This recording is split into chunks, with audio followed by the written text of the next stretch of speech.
The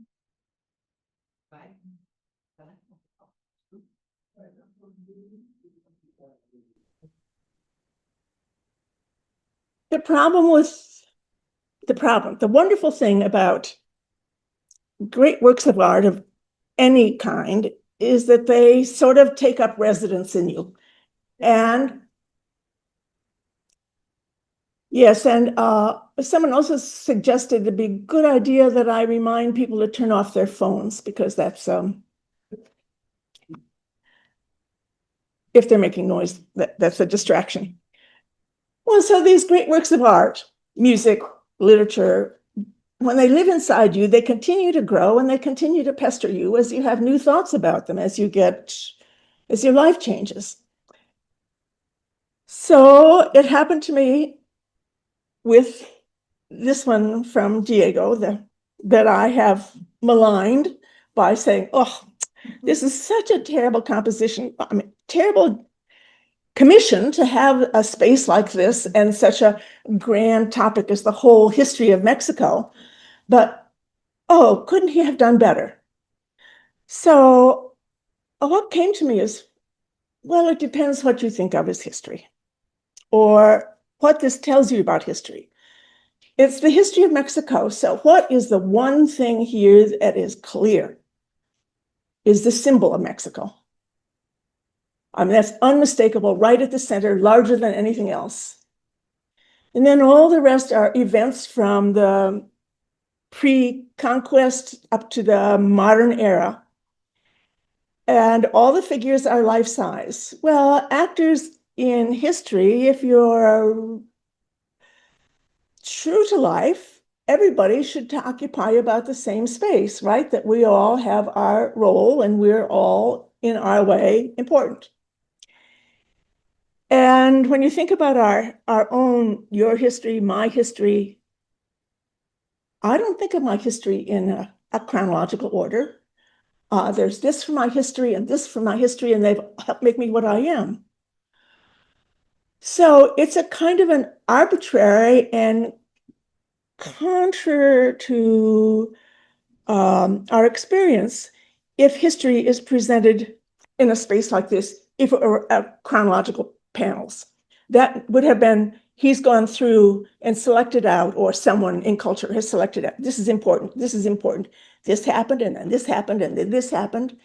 But when you're living in history, you don't think of history that way. So maybe this is actually more authentic. So that's my most recent thought. Now, I'll keep you up to date with what comes next.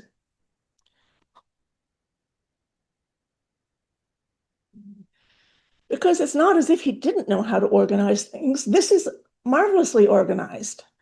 So clear in the center, so very many figures in it. These Detroit murals. And how very many figures there are. Because here, since he's not giving each person weight, but rather as if you were seeing them, if you looked in one of those vast factories, some of them can be minuscule in the distance. Makes it much easier for us to look at them, but it's a different purpose in what he's presenting. So today it's Jose Clemente Orozco, and back to the one we finished with last time, which is the portable mural of Dive Bomber and Tank, which is in the Museum of Modern Art. The more I looked at this, the more wonderful it gets. And I think I would want to emphasize more that he created this in 10 days. Now, remember, this is a man with one hand. So if he has assistants, his assistants are largely preparing the paints and handing him things, but he doesn't work in the way Diego did with drawings already on the wall. He puts in a few line sketches and then he works. So this is almost all authentically his.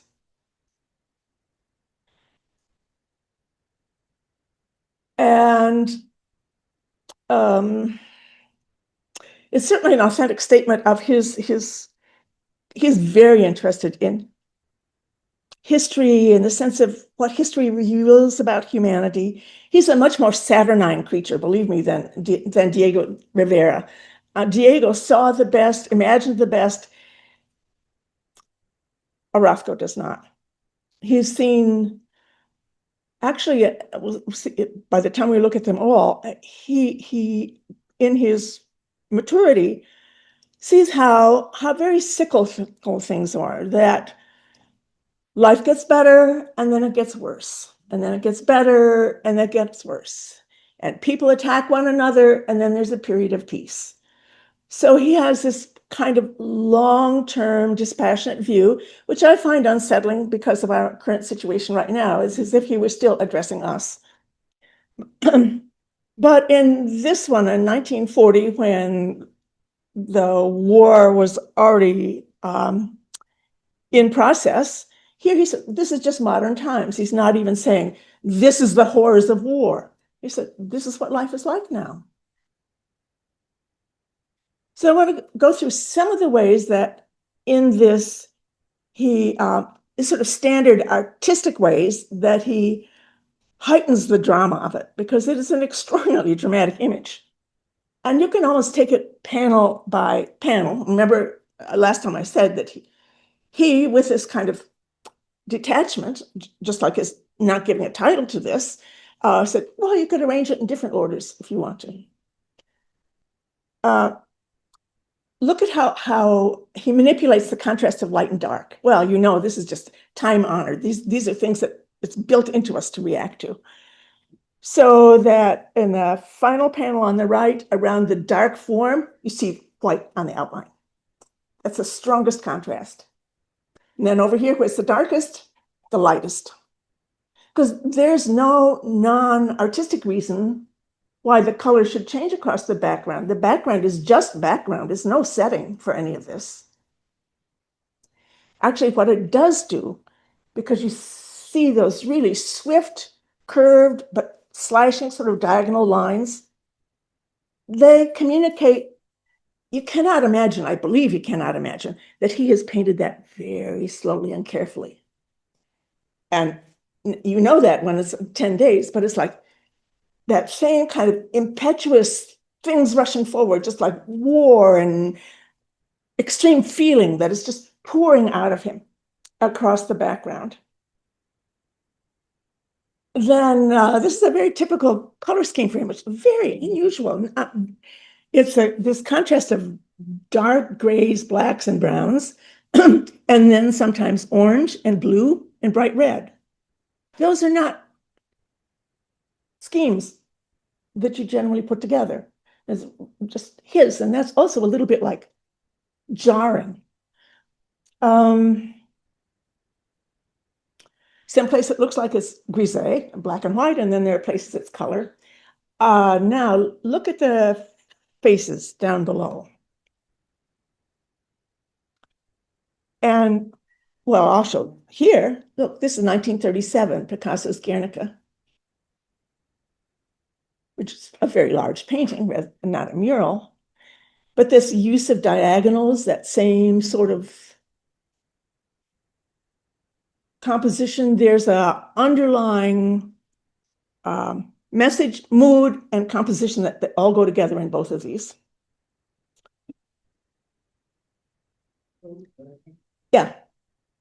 The thing on the left, last week, I thought you said it was a hook.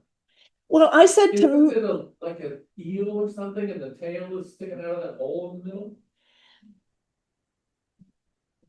when in the sources I read, they always say it looks like a worm-like thing, as if it was something organic. In the sources I read, they often say it looks like a worm-like creature, as if that were some organic form. But I find it hard to. I don't know. I can't tell. It does look like it wraps around, but that could be a animate or inanimate form.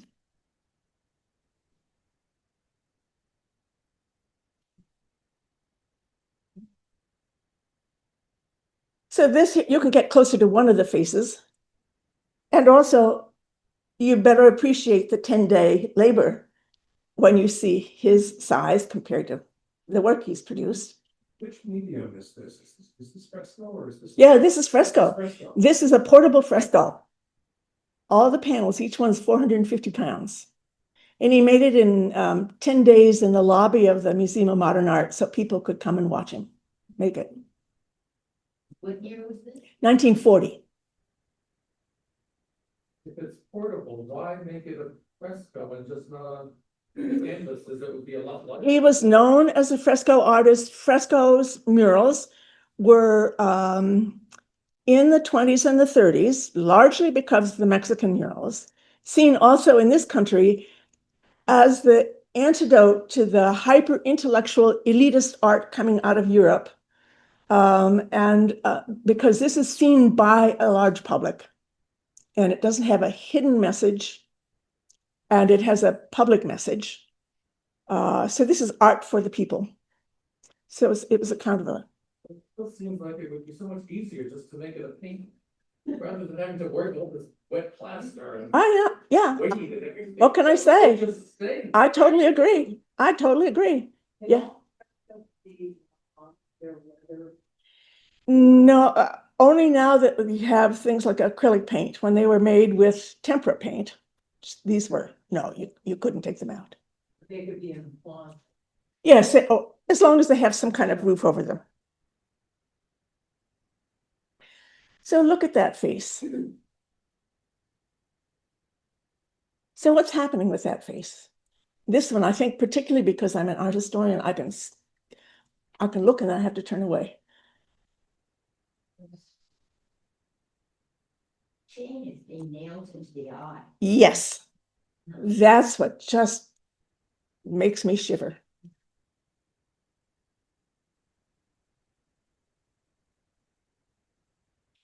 And then look at the mouth with the teeth. That's a smile, isn't it? Yeah, it's more like a grimace. A grimace, okay. And then I come back to the one that we looked at. I might do a lot. Remind me to keep repeating, because as I ask questions and you answer, I know the people who are listening on WOW can't hear the answers, and I'd like to have them hear them. So when I stop reciting them back to you, remind me to do that. This just destroys me.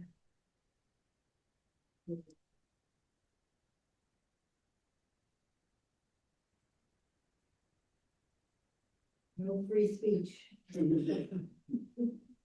No free speech. Is that human? Is that mechanical?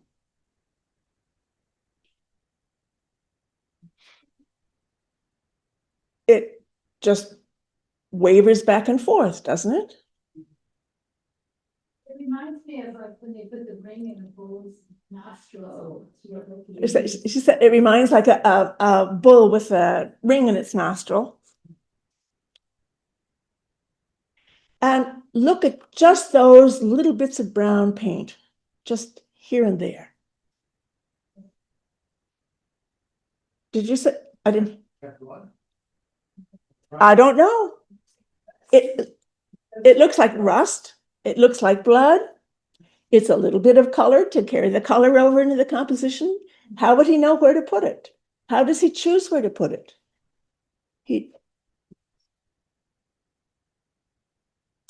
And look at the difference in those eyes.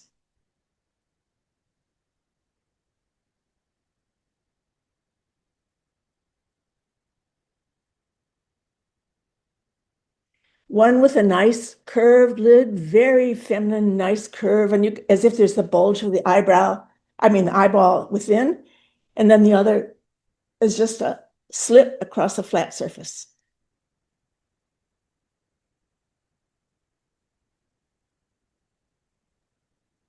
Is that a nose?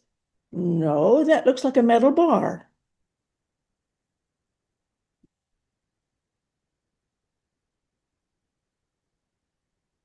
And how does this creature, if it has an inner life, what is its inner life right now? What state is it in? Not good. Anybody see anything erotic in this? No.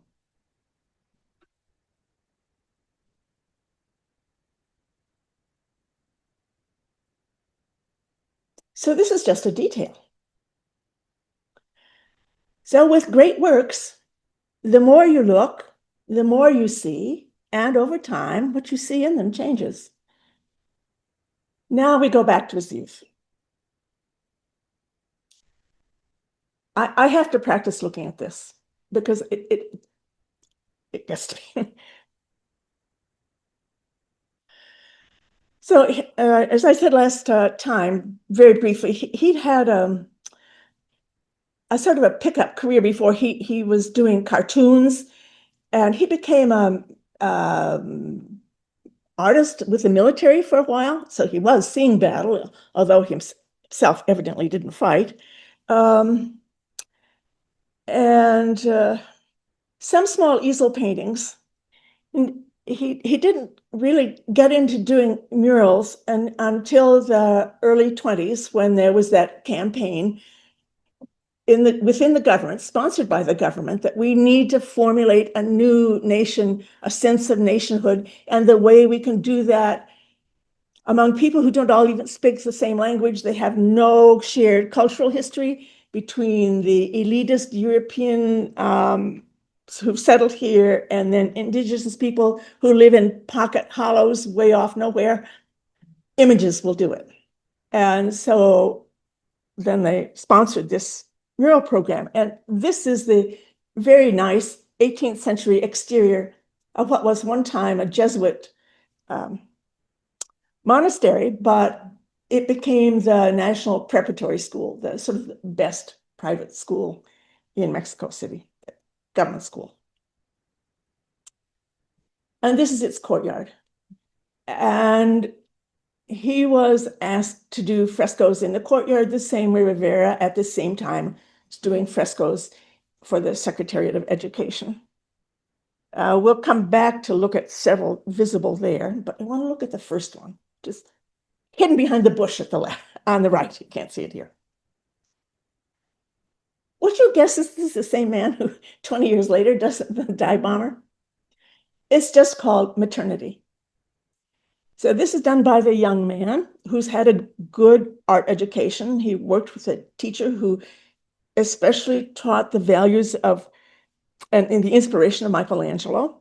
And this is very European Renaissance. So it's just maternity. Look at the woman with blonde hair, not something you expect to find in Mexico. And this is full of references to European Renaissance art. I wish I could show them to you simultaneously, but and just a year before, Diego Rivera, in an annex to this same building, had done this one of creation, which is similarly weird. These are young men starting out, and it's before the government is pushing for that broad local program.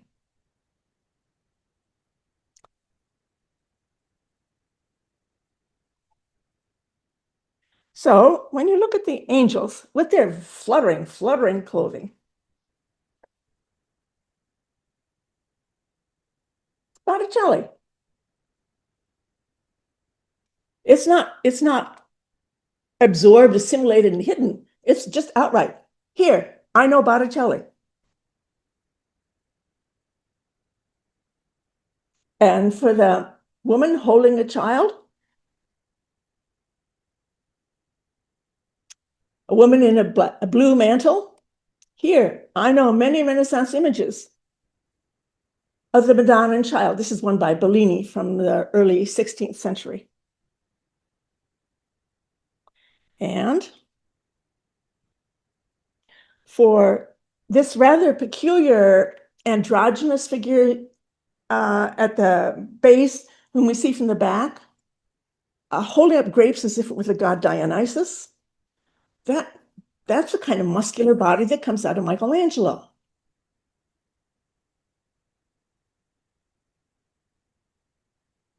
It's a very strange work. And it caused a lot of problems because there was a conservative group of Catholic women who said that this is sacrilege, that this is, Mary should not be shown nude. So that he's not married, but he was not allowed to continue for a while.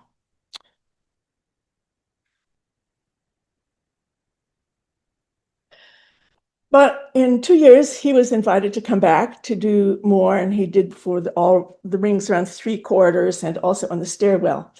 Now, there's some variation in the works he did, and I'll just show you 2, I think, of this really savagely satirical ones. This is the workers fight while the rich eat. So how's that for a view of society? That's not Diego Rivera, workers overall. Here he's saying, like, the workers also are not good. No one is good here. And they're grotesque. I mean, this is in its way also something of a young person's fury coming out. See how staid? This is about the same time as Diego Rivera does this. And they're working with the same theme of the class struggle.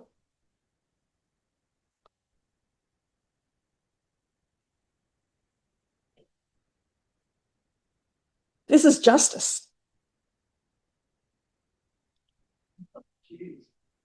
See that big bloodstained handprint on this debauched figure, swinging the pans of justice? So there's violence in this man, in his feelings. And then this. Now, I want one thing in here, apart from the image to look at. You see at the far right edge, that's the edge of those fluttering drapers on those angels in the maternity scene. He came back and he destroyed every other fresco he'd done on the ground level, leaving only that one. And this is now 3 years later, he comes back and he's working in a very different way. So these are workers. And I have a better one. Oh, well, guess I didn't put it there. So the colors now have none of that brilliance or attraction to you, but they become quite dulled, and the figures are very calm. And what's going on? Now you really have to engage a little bit more. It's as if these workers are looking back at a destroyed culture. And that destroyed culture is very cubist. I mean, he is incorporating contemporary art into this, but he's doing it not just as, say, Picasso might, as a exploration of time and space and artistic problems. Here, it's put to the service of a message.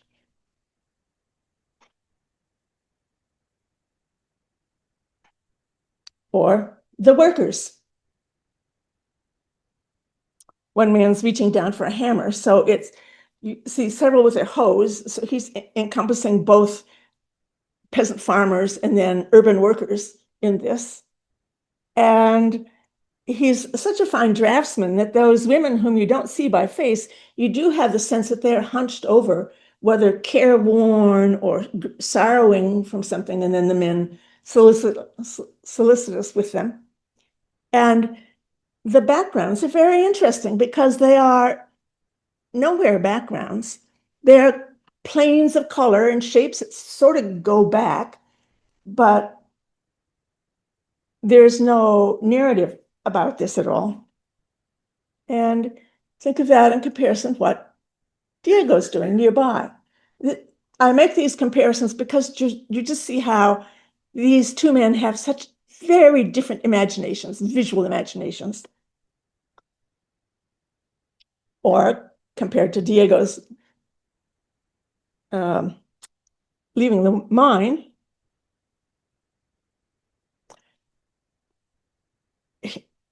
Orozco's also have that lingering Christian content. I mean, those women wouldn't have got so agitated about the maternity if it weren't that there was an aspect of Christianity still visible in that. But here we look at the middle one. It's called the trench. You can see the workers just to the right of them. So it's continuous, and it's just, we're looking through the arcade. It's not that they're within separate panels as they go around.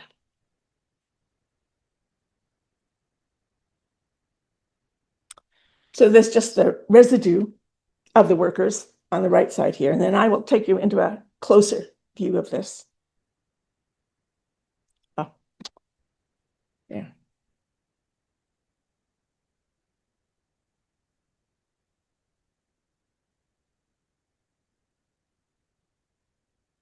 He knows anatomy beautifully. He does not make it clear. Is this a scene of 3 different soldiers in the same trench? Is this one man in 3 different stages, which in Cubism would be quite likely to have something like that? Or you think of Duchamp nude descending the staircase where you see different phases. But agony is clear. And that very effective use of diagonals, which always imply movement, instability, speed. Is there any connection between him and some of the German expressionists? I get some of the similar. I know his art is extremely expressionist. Yeah. And it would be through periodicals, because it wasn't until the 30s that he went to Europe to see anything for himself.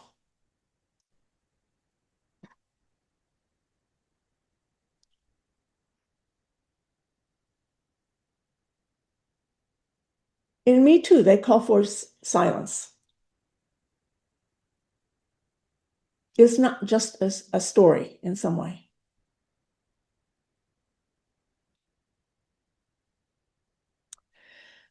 Now we're going to, so he came, let's make you suffer a little bit longer here. He did not have immediate success like Diego Rivera, with his prodigious energy and great sociability, had just commissions up the wazoo. And it got to the point where he was the only muralist who was being sponsored by the government. And Orozco was not able to support himself, his wife, and he had 3 kids. So he came to the United States in the later 20s. And again, he worked as a cartoonist, and he made some easel paintings, but he was just sort of like scraping by. But he came to the attention of a woman who became his patron. She was she started as a newspaper woman, but she also had social connections. And she helped him get connected to people who knew people, so that he got a commission for his first mural in the US in 1930. And it's Prometheus. We'll look at it in more detail. It's in Claremont College in Pomona, California. So in a very avant-garde school, which would be an appropriate place for what he was interested in. And then Rivera comes within 6 months after that and does this. But now look how this.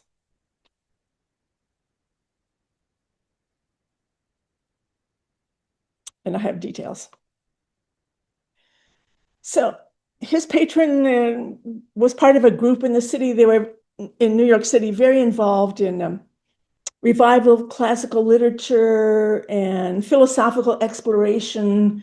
And they called themselves the Delphic Circle. So he was very interested in classical myths. And part of his unusual, his rigorous thought, just comes in at this point here. A quote again, because this is so different from what Rivera does. Because it's about, people are thinking, oh, I'm going to get a Mexican muralist and I'm going to have some really interesting, colorful scene and something really nice. And they get this. But this is what he said, or wrote True nationalism cannot reside in this or that theatrical wardrobe, in this or that folk song of most dubious worth, but rather in our scientific, industrial, or artistic contribution to civilization at large.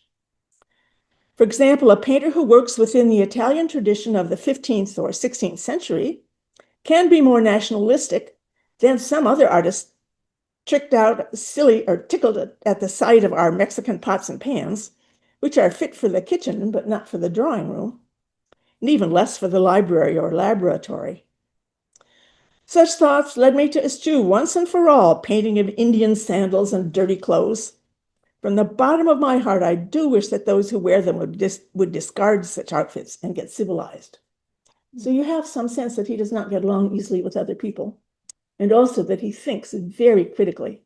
This nationalist art is not to be trivialized as something from our just past, colorful, indigenous history, which is what Northern European, North American, both tended to think of it. So his first subject, this is nothing Mexican about this. This is Prometheus, that very tragic Greek story of Prometheus who steals fire from the gods to give to human beings, fire representing civilization, all of being human. And the result for that is, the fate of Prometheus. At least he doesn't show that. The fate is to be attached to a rock where birds pecked at his liver every day, and his liver was regenerated every night. So that was the eternal torment visited on him by the gods. This is more about Prometheus is reaching up to the heavens to get the flames of fire. And then these are the people down below. So it fits into this nice sort of a Gothic arched. Can you imagine? It sits in the dining hall, this shape. And he was living in the dorm for 2 months while he did this. This is his drawing for it. They want to say something about his drawing because we talk about how rapidly he can work. There is one substrate in a lot of these. You see all those straight diagonal lines as if working with a ruler. It's called a principle called dynamic symmetry. It was kind of a rule about how you should lay out compositions that had been invented just a little bit before by someone who said, oh, this is why Michelangelo is great and why Rubens is great, and it should rule compositions. So he puts one of those forms in here. Instead of just a regular grid, that helps the diagonals be the dominant form. But now it's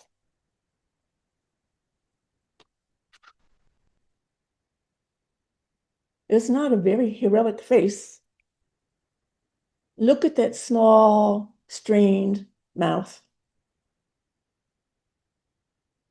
And one of his hands seems to be consumed by the flames.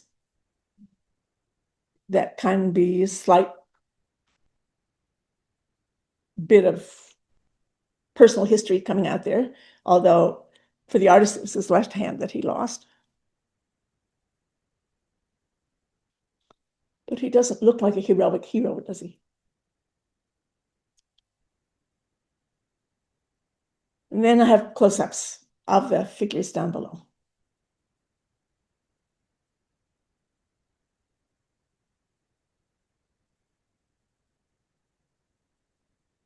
Look how he moves in and out from color to black and white. What determines his saying, okay, now I'm going to put my brush in the black and the gray, and now I'm going to put it in color? It wasn't plotted out by him in advance.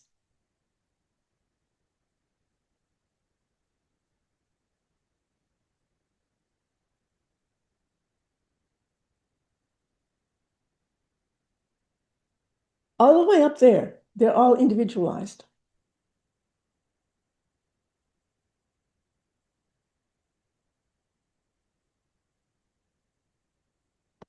So I'll go back to the full one here.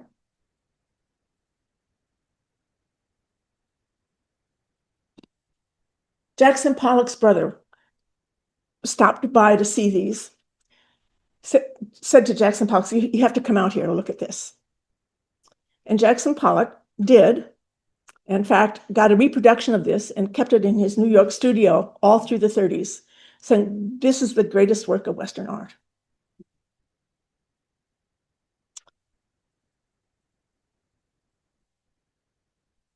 And let's see, I've got something else somebody said about this. I think this is from Time magazine.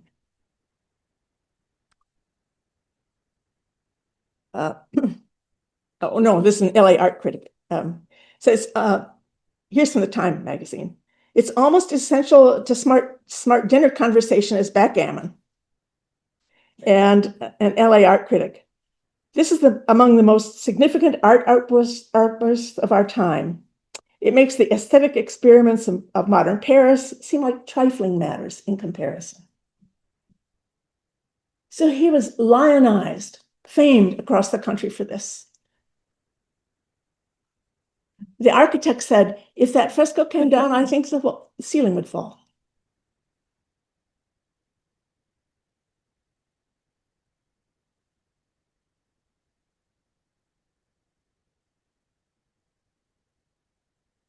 Well, then, right on the heels of that, he got a commission encouraged by the same woman who'd been pushing his career behind this, to do a series of frescoes in the New School of Social Research on West 12th Street. I looked online and said, you can get in, but you have to apply in advance. It's not an open space where you can go to see them. This is a room that was evidently a dining hall at once, but it looks like a fairly small classroom.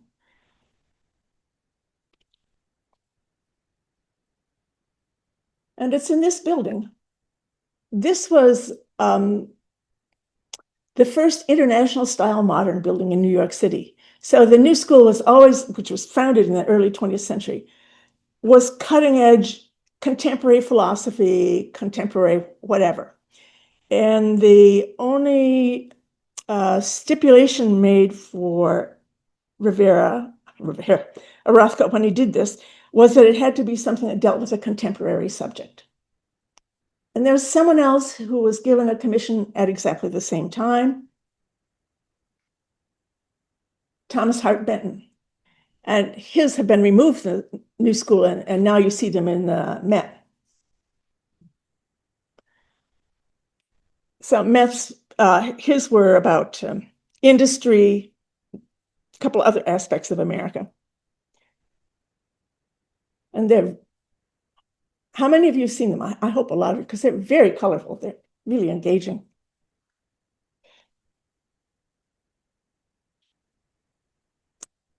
So this is a Rothko's.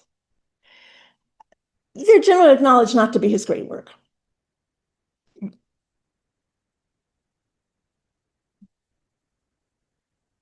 But I have to read from this because he illustrates an idea.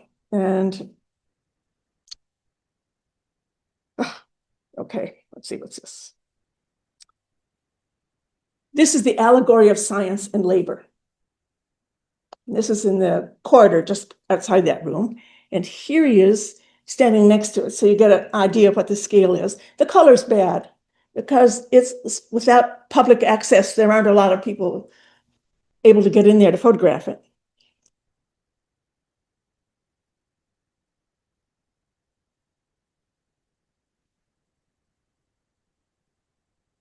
And then within, there's the revolutionary struggles of Lenin, someone from South America, and Mahatma Gandhi, and then socialism and communism.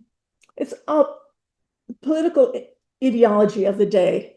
There's no action. There are illustrations of themes and these sort of blocked out background. So give you some not very good images from it. This is the best one I could find in terms of giving you the color because we can judge it from the people down below.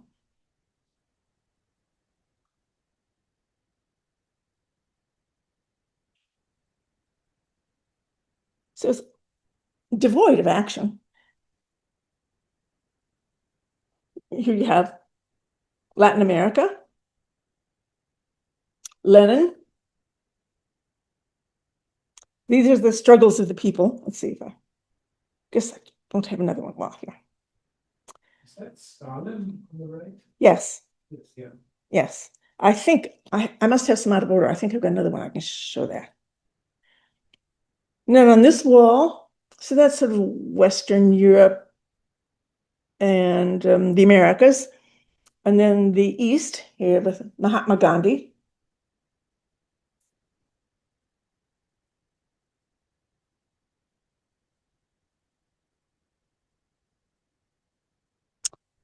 Freed of their British overlords.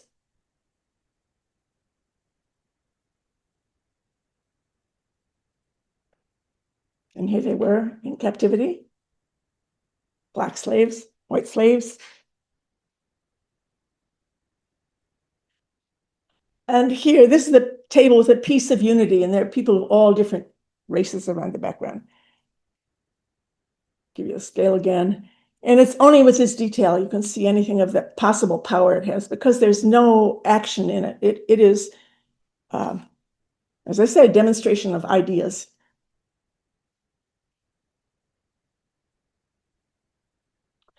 Well, from there, he went to Dartmouth. That's right. I had you in mind all the time I was working on this. So the same woman who sponsored him, she arranged several exhibitions of his work, but Rivera was being lionized in the United States, and Rothko was not getting work. And so one of the art history professors and several people on the faculty at Dartmouth said, we ought to have him come up here to do some. And then to get the money for that was the big issue. Well, you know where he got the money, where the institution got the money, was largely from the Rockefellers, who also, remember, sponsored the Man at the Crossroads in the RCA. Well, Nelson Rockefeller had gone to Dartmouth, so that helped, but it took a lot of patience and a lot of work and a lot of nagging to get a commission for him here. And it finally came about because with the students who were interested in this and in the faculty members who wanted it and wanted people to stop postponing, making a decision about are they really going to wait till they can get Rivera? Will they take a Rothko instead? Because mural art is the art of the age, so they wanted something in murals. They said, well, why don't we have him come up here and give a lecture demonstration? He can show how to make a fresco. And when people see him, and when students see him, that'll increase the clamor for him to do something. Now, from here on also, I have to read. This is the piece he did for the lecture demonstration. And it's called Man Released from the Mechanistic to the Creative Life. This is exactly the same time when Rivera is doing the Detroit frescoes. So you need to think about the different views of what role machinery plays in contemporary society. For Rivera, we'll look at them again. Machines, when he was doing those Detroit murals, the workers were on strike. They were starving. Some of them had been killed. The work was grueling and it was mechanistic but it was a job when they had a job. None of that shows up in Rivera's. He saw all the potential of machinery, all the good it can bring. And he presents only, even in the people who are in rows, as if this were a smooth sailing, humans and machines progressing into the future. Not a Roscoe. He saw machines as vile in a way. They had promise, but it goes back to World War I, because that was the first mechanized war. That whole sense of what kind of destruction, what kind of imprisonment there can be to machines that comes. So here in this initial fresco, here you have contemporary civilization, modern civilization, is represented by this scrap heap of machinery down below.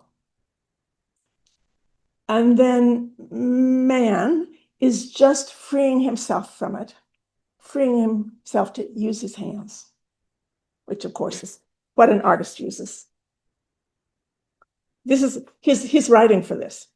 It's man emerging from a heap of destructive machinery, symbolizing slavery, automations, and the converting of a human being into a robot without brain, heart, or free will, and under the control of another machine.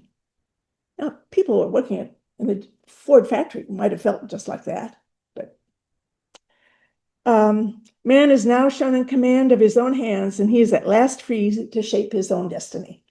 That's a lot of idea to compress into one image, isn't it? I don't know if you can always say it's successful, but maybe in a setting like this, where there can be discussion, it would come out. Yeah. Yeah. We're going in the other direction. I say, yeah, I'm looking at his, That comment, she's pointing at the cell phone, thinking about them and what it's doing to us. Maggie, you said lecture demonstration. Does that mean he was painting in fresco, Uh-huh, freehand, in front of? yes.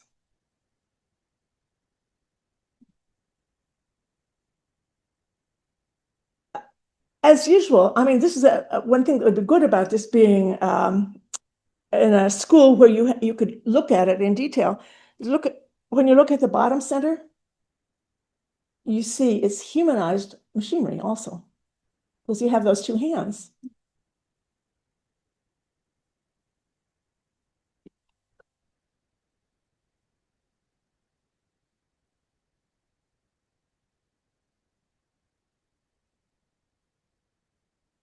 As opposed to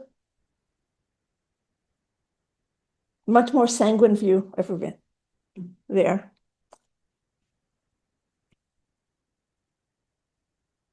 So this is what was making Rothko recoil, this life. So he got the commission in 2 years, 32 to 34.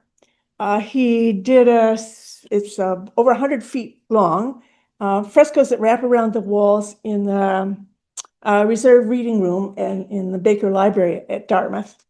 So a start at one end and we'll look at some of them around. He plays pre-European culture and what happens and then European contemporary culture.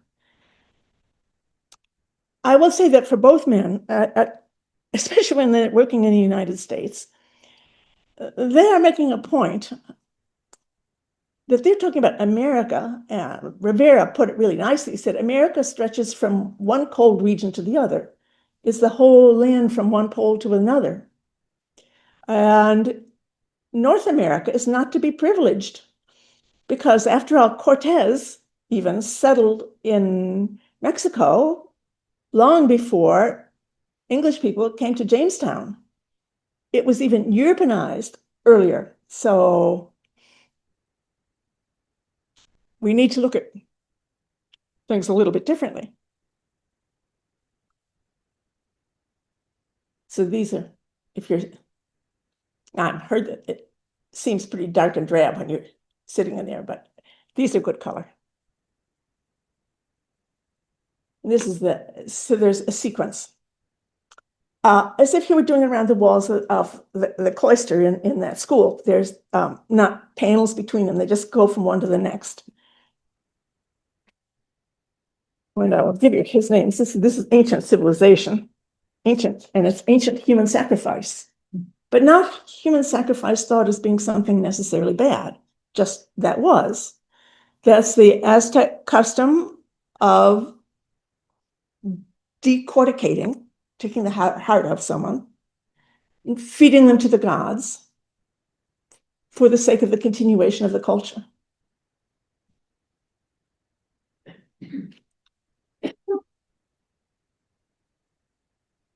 Next come the rise of Aztec civilization, Aztec warriors,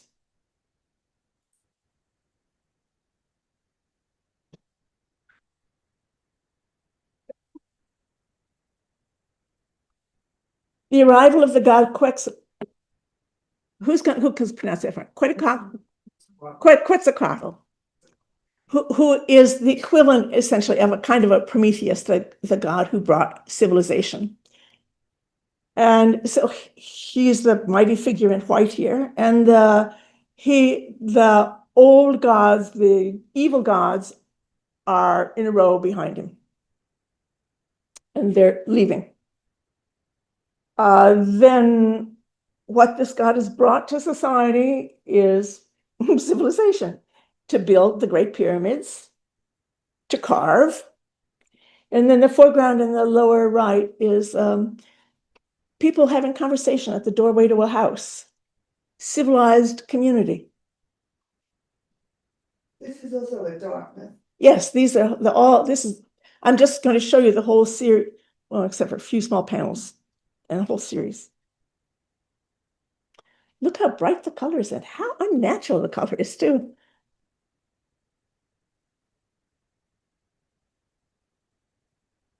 The flourishing of Aztec culture. The palette of colors have just gone from this to this.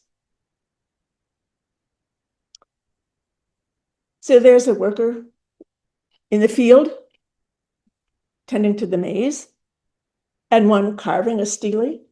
So that's someone recording history. And then the figure with the arm up, it's someone who's observing the skies, the birth of astronomy. So it's the birth of science, agriculture, and the arts.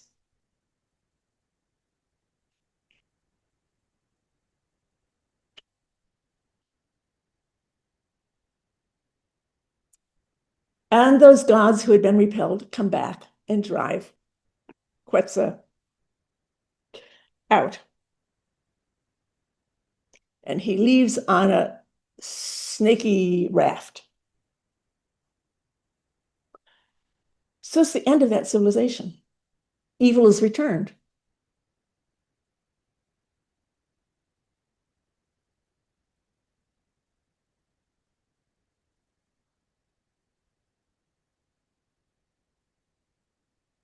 Every line in that figure is a dynamic, thrusting, pushing line. You know the force and fury in that.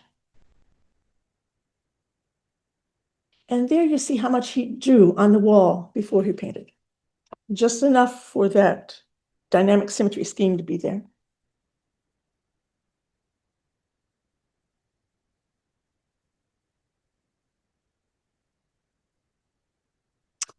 So that's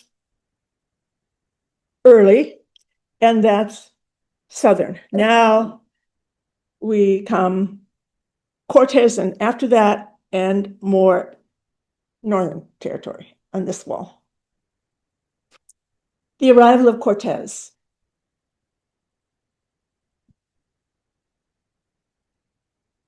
Does his arrival bring enlightenment, joy, and peace? Heavens, no. There's a monk hugging his cross, but pushed to the back. And the jumble of a now destroyed civilization behind them. You see this, as if in red flames, those are 3 ships there. Flesh, that's human beings down there. The deaths brought with his conquest.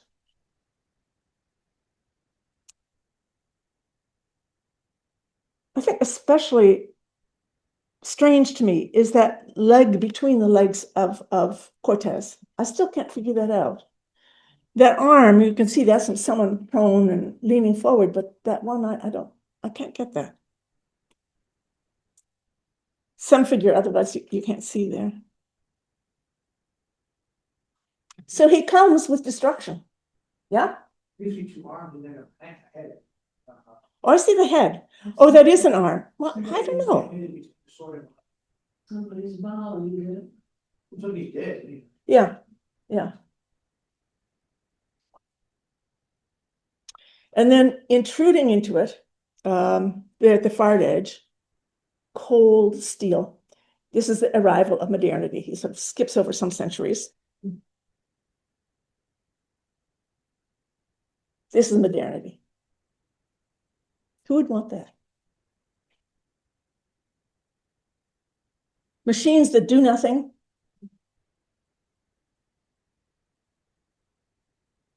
Block everything.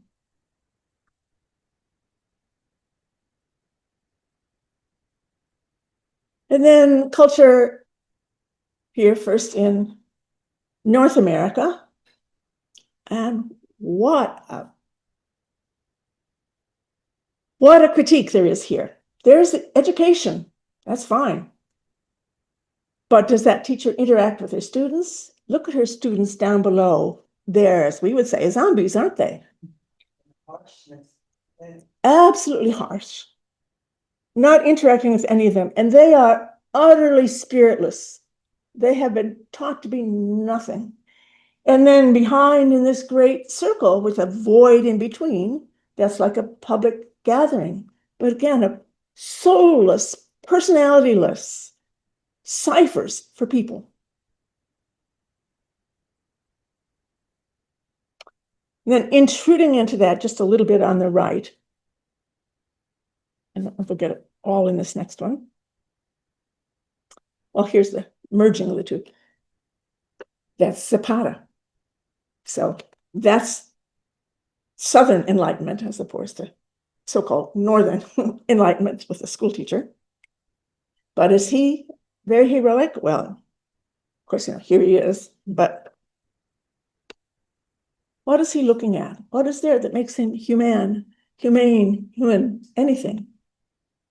And what's happening around him? In the foreground, I have one foreground detail where you can see that. This is money.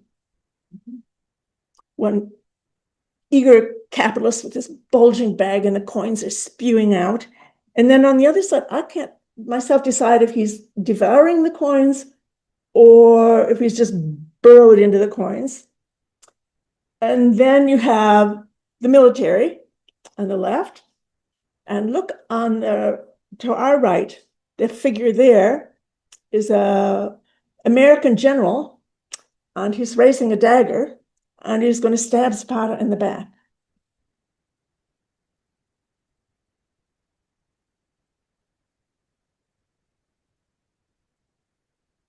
So, and just as marvelously painted as all of this is just marvelously painted. So I guess I don't have more details of that now. Except, yes, so the military, there are also figures you see in masks. Some of them represent Northern European predators who've gone down to exploit the southern lands.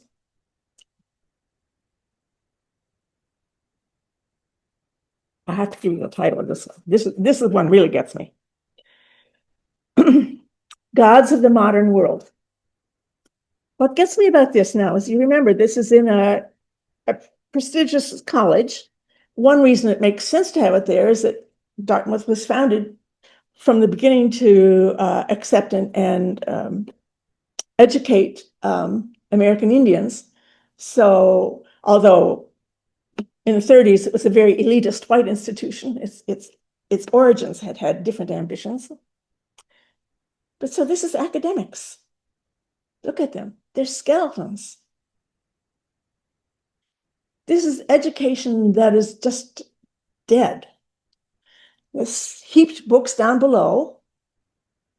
And this female figure, she's just delivering another skeletal fetus of knowledge. It's useless knowledge, dead knowledge that does nothing. And then previous products are in these little glass display cases. This is knowledge used for nothing, not used for society. How in the world did he get away with putting that in Dartmouth? It's just like, you really have to have great respect for the artist and pride in your own tolerance, I think, to be able to do that. Here's his original sketch for it. Jackson Pollock made a sort of pilgrimage to come up to see these and study them. I mean, very influential artist on the development of American abstract expressionism. And his watercolor sketch for it.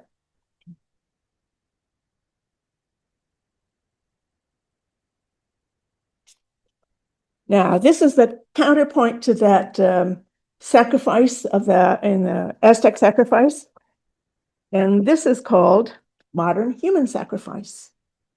This also is terribly tiny. You see, there's someone who's evidently decomposed on the battlefield because it's just a skeleton, now wearing his uniform, covered in the color of various flags around the world and honored with all those ceremonial wreaths, but dead nonetheless.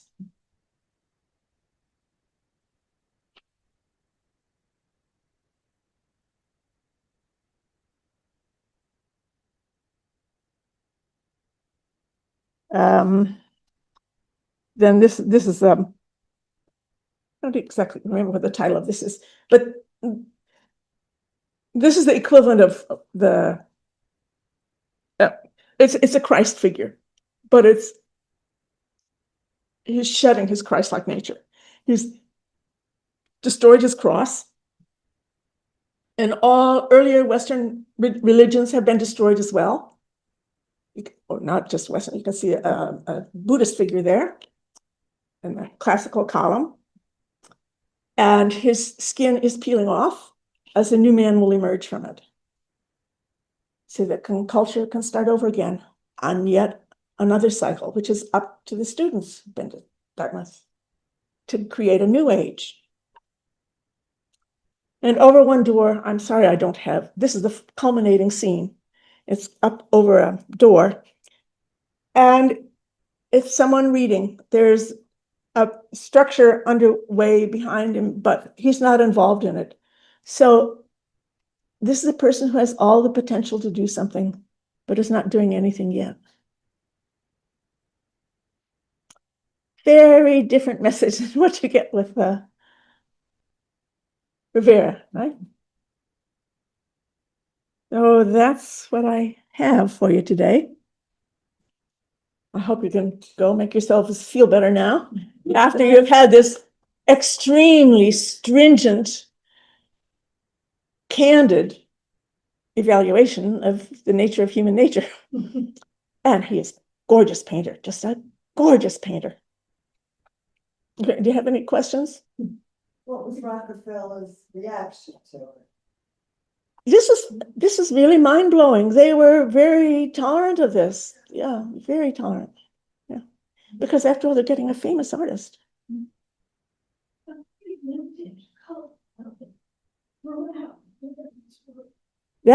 That's just his signature combinations. Yeah. And they are also, none of them are easy and comfortable, are they? It's like, oh, why would you put this with this? They just alert you. Yes. Yes. Yeah. Anyone else see on the photos at the bottom then?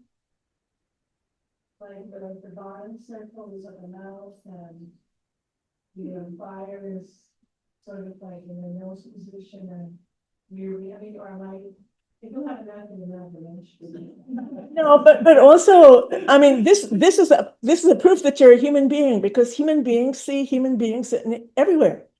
And that flame, that's like the flame of eternal sacrifice. Go to Arlington. Is he celebrating? I see the orchestra, or I see trumpets. Oh, it's militarism. Yeah, it's militarism. That's what. That's the key for today. Yes. Is it a thing that you could explain that there's any connection between Diego and Picasso? Well, they were good friends for a while. And did they influence each other in any way? yes. Well, Picasso, and I think first Rivera knew other Cubists before he knew Picasso, but they were good friends for a year, and then they broke with that, and then soon thereafter, Rivera returned to more clearly representational work, but all of this work, I hope you can see, would not have been possible. This too, without Cubism, because that all has that fractured forms, and they're not showing landscapes with behind that. It's all coming forward and it shifts and disconnects. That's the legacy of it.